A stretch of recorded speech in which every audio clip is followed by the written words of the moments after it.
Hey, what's up? I'm gonna make like a presenters mode for Vim so that when you're watching more of these videos, you don't have to squint to see what I'm doing. We should open things up. Okay, so there's two things I want to do here. First of all, I like to use JetBrains Mono as a font. Now, I'm not sure if I've got JetBrains Mono installed on this machine, so I'm just going to download it. And then I'm going to open up this. It's a TTF. Install Italic, because I like using Italic in the browser because it makes everything all swishy, and I like that. Now what I should be able to do is do something like what this page is saying and do set GUI font and then just have JetBrains Mono, right? So yeah, so if I go Italic, see what happens. Yeah, nothing happens apparently.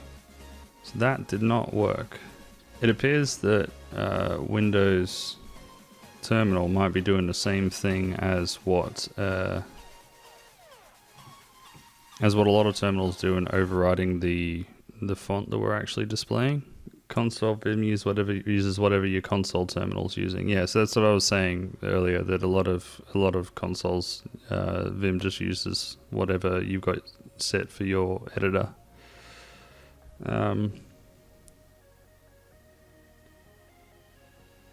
So yeah, we would have to set the font size in Windows.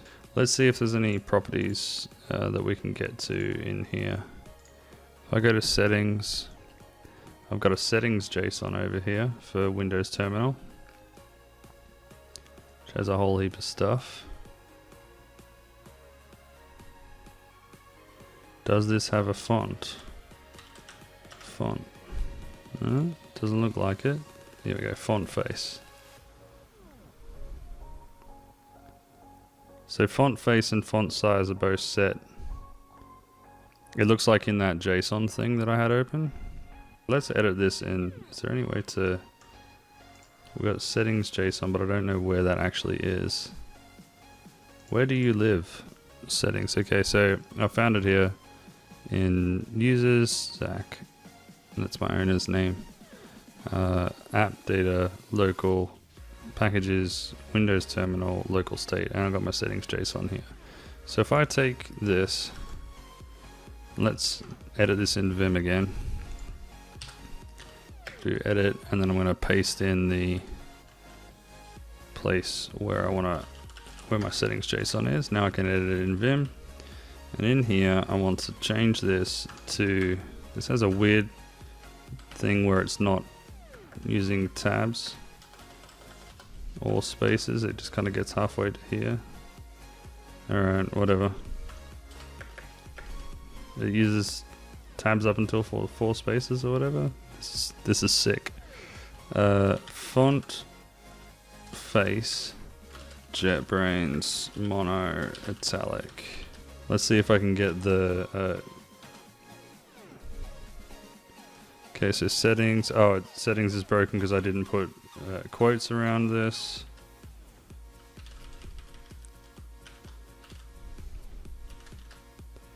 Okay, I'll save that. Okay, and it changed. Okay, so now I've got JetBrains Mono Italic loaded up, and now I also want to change this to font size.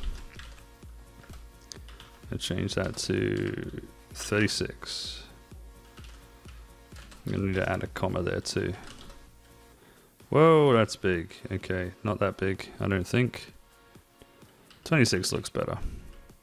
Although now I'm probably going to be getting in the way here.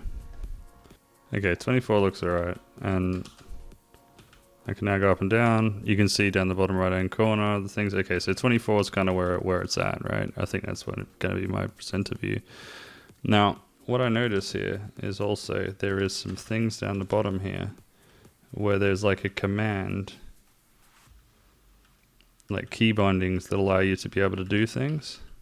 What I'm hoping to do here is make it so that I can change the font size based on a key binding, which would be cool.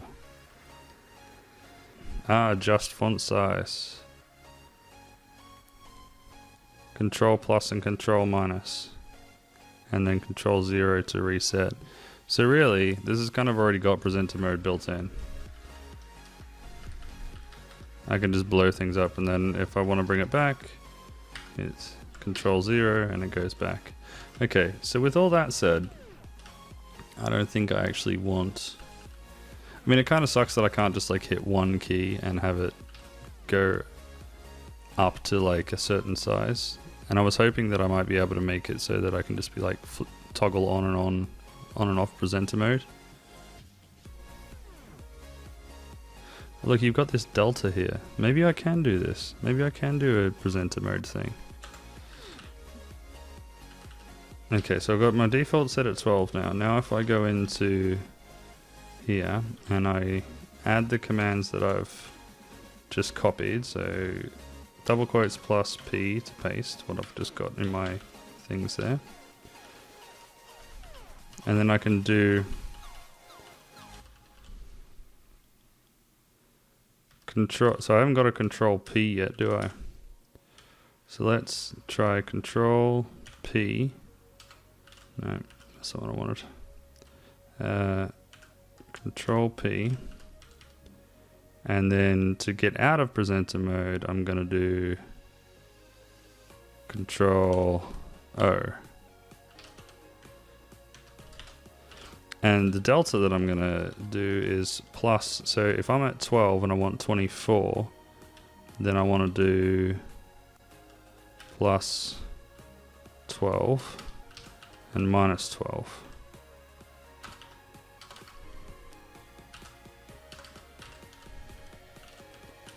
So now if I do control P, now I'm in presenter mode. And if I do control O, I'm out of presenter mode. Now I wonder if when I go into presenter mode, if I edit my readme again, so it stays in this size and I can flick out in and out with it. That's cool. I'm done now, and I'm a little bit disappointed that I couldn't really get it exactly the way that I wanted it. But yeah.